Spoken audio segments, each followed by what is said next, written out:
Hello 10th standard CBSE students, question number 38 arithmetic ப்ராக்ரஷன்ல இருந்து ஒரு ரொம்ப சிம்பிளான ஒரு எம்சிக்யூ தான் பார்க்க போறோம். இன்ஃபேக்ட் இது வந்து ஒரு பிவைக்யூ. சில பேர் யோசிப்பீங்க, சார் பிவைக்யூல இவ்வளவு மொக்கையெல்லாம் சார் கேட்பாங்க அப்படின்னு சொல்லிட்டு. எஸ், சம்டைம்ஸ் கேட்பாங்க. So a n is equals to 3n + 7 அப்படின்னா இதோடைய காமன் டிஃபரன்ஸ் என்னன்னு கேட்குறாங்க. நமக்கே நல்லா தெரியும், காமன் டிஃபரன்ஸ் எப்பவுமே உங்களுடைய என்னுடைய கோஎஃபிஷியன்ட் தான். இங்க என்னுடைய கோஎஃபிஷியன்ட் யாரு? 3 தானே. அப்போ இதுதான் உங்களுடைய ஆன்சர்.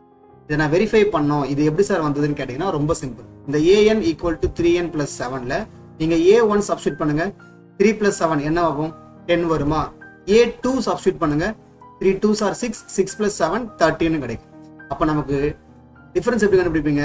A2 - A1. அப்ப 13 - 10 3 தான். ஸோ இதுதான் நம்ம ஆப்வியஸ்லி என்ன சொல்றோம், என்னுடைய கோஎஃபிஷியன்ட்னு சொல்றோம். ஸோ ரொம்ப ஒரு பேசிக் லெவல் ஆஃப் கொஸ்டின் உங்களுக்கு புரிஞ்சிருக்கும்னு நினைக்கிறேன். யாரெல்லாம் ஆன்சரை நான் கண்டுபிடித்து முன்னாடி நீங்க கண்டுபிடிச்சிங்கன்றாங்க மறக்காம கமெண்ட் சொல்லிட்டு போங்க. இந்த ஷார்ட்ஸ் பிளேலிஸ்ட்டை செக் பண்ணி பாருங்க, நிறைய கொஸ்டின்ஸ் உங்களுக்காக வெயிட் பண்ணிட்டு இருக்கு. தேங்க்ஸ் ஃபார் வாட்சிங். Bye bye. அடுத்த கொஸ்டின்ல பார்க்கலாம்.